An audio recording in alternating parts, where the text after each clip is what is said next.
Welcome to the Bible in 1 Year with Melissa Sykes. Today is February 26th. People often make earnest but rash vows to the Lord in moments of desperation and later experience regret. A vow made to God cannot simply be annulled. Cancellation requires not just redemption at an assessed value, but also an added penalty of 20%. The commands regarding vows conclude God's instructions from the people's first year in the wilderness. The book of Numbers begins with a census of all the men 20 years old and older. They total an army of 603,550 men, suggesting that the whole community of people numbers several million. Thus, they certainly did not die in that first year in the wilderness as they had initially feared, according to Exodus chapter 14, verses 10 through 12, and chapter 16, verses 1 through 3. This census reminds the Israelites of God's fulfillment of His promise to multiply Abraham's descendants and testifies to future generations about God's faithfulness to His people. Redeeming gifts offered to the Lord. Leviticus chapter 27, verses 1 through 34. The Lord said to Moses, "Give the following instructions to the people of Israel. If anyone makes a special vow to dedicate someone to the Lord by paying the value of that person, here is the scale of values to be used. A man between the ages of 20 and 60 is valued at 50 shekels of silver, as measured by the sanctuary shekel. A woman of that age is valued at 30 shekels of silver. A boy between the ages of 5 and 20 is valued at 20 shekels of silver. A girl of that age is valued at 10 shekels of silver. A boy between the ages of 1 month and 5 years is valued at 5 shekels of silver. A girl of that age is valued at 3 shekels of silver. A man older than 60 is valued at 15 shekels of silver. A woman of that age is valued at 10 shekels of silver. If you desire to make such a vow, but cannot afford to pay the required amount, take the person to the priest. He will determine the amount for you to pay based on what you can afford. If your vow involves giving an animal that is acceptable as an offering to the Lord, any gift to the Lord will be considered holy. Excuse me. You may not exchange or substitute it for another animal, neither a good animal for a bad one, nor a bad animal for a good one. But if you do exchange one animal for another, then both the original animal and its substitute will be considered holy. If your vow involves an unclean animal, one that is not acceptable as an offering to the Lord, then you must bring the animal to the priest. He will assess its value, and his assessment will be final, whether high or low. If you want to buy back the animal, you must pay the value set by the priest, plus 20%. If someone dedicates a house to the Lord, the priest will come to assess its value.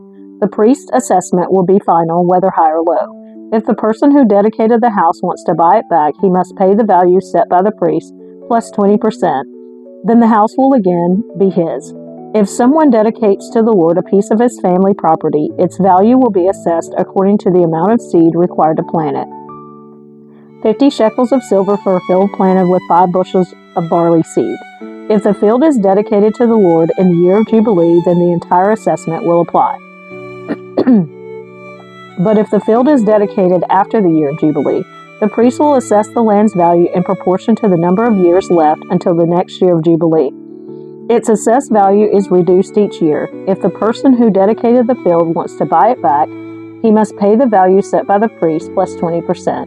Then the field will again be legally his. But if he does not want to buy it back and it is sold to someone else, the field can no longer be bought back. When the field is released in the year of Jubilee, it will be holy, a field specially set apart for the Lord. It will become the property of the priest. If someone dedicates to the Lord a field he has purchased but which is not part of his family property, the priest will assess its value based on the number of years left until the next year of Jubilee. On that day, he must give the assessed value of the land as a sacred donation to the Lord. In the year of Jubilee, the field must be returned to the person from whom he purchased it, the one who inherited it as family property. All the payments must be measured by the weight of the sanctuary shekel, which equals 20 gerahs. Please forgive me. Having an allergy attack right now. You may not dedicate a firstborn animal to the Lord, for the firstborn of your cattle, sheep, and goats already belong to him. However, you may buy back the firstborn of a ceremonially unclean animal by paying the priest's assessment of its worth plus 20%. If you do not buy it back, the priest will sell it at its assessed value. However, anything specially set apart for the Lord, whether a person, an animal, or family property, must never be sold or bought back. Anything devoted in this way has been set apart as holy, and it belongs to the Lord. No person specially set apart for destruction may be bought back. Such a person must be put to death. 1/10 of the produce of the land, whether grain from the fields or fruit from the trees, belongs to the Lord and must be set apart to him as holy. If you want to buy back the Lord's 10th of the grain of fruit, you must pay its value plus 20%. Count off every 10th animal from your herds and flocks and set them apart for the Lord as holy. You may not pick and choose between good and bad animals, and you may not substitute one for the other. But if you do exchange one animal for another, then both the original animal and its substitute will be considered holy and cannot be bought back. These are the commands that the Lord gave through Moses on Mount Sinai for the Israelites. Israel's first census, Numbers chapter 1, verses 1 through 54, around 1445 or 1279 BC. This took place 1 month after the tabernacle was completed. The Lord told Moses to take a census. A year after Israel's departure from Egypt, the Lord spoke to Moses in the tabernacle in the wilderness of Sinai. On the first day of the second month of that year, he said, "From the whole community of Israel, record the names of all the warriors by their clans and families. List all the men 20 years old or older who are able to go to war. You and Aaron must register the troops, and you will be assisted by one family leader from each tribe. These are the tribes and the names of the leaders who will assist you."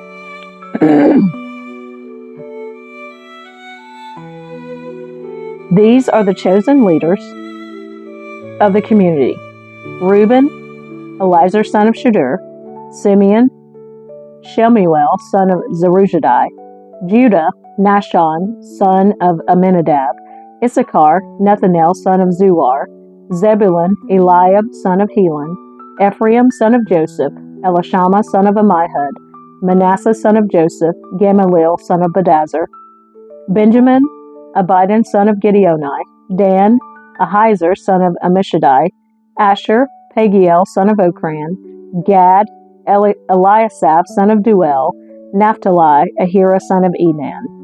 Again, these are the chosen leaders of the community, the leaders of their ancestral tribes, the heads of the clans of Israel.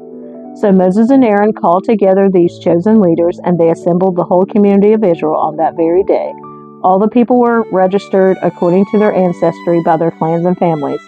The men of Israel who were 20 years old or older were listed one by one, just as the Lord had commanded Moses. So Moses recorded their names in the wilderness of Sinai. This is the number of men 20 years old or older who were able to go to war, as their names were listed in the records of their clans and families. Reuben, Jacob's oldest son, 46,500. Simeon, 59,300. Gad, 45,650. Judah, 75,600. Issachar, 54,400. Zebulun, 57,400. Ephraim, son of Joseph, 40,500.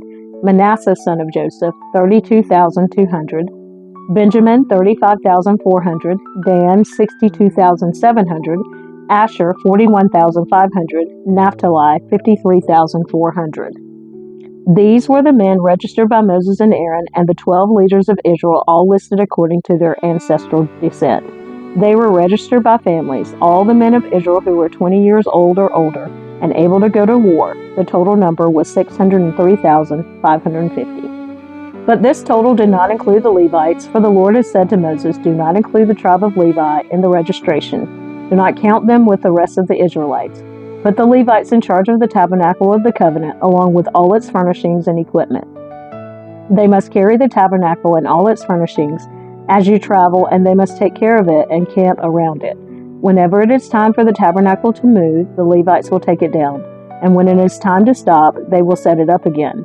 But any unauthorized person who goes too near the tabernacle must be put to death. Each tribe of Israel will camp in a designated area with its own family banner.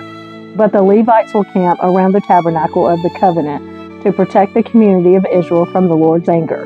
The Levites are responsible to stand guard around the tabernacle. So the Israelites did everything just as the Lord had commanded Moses.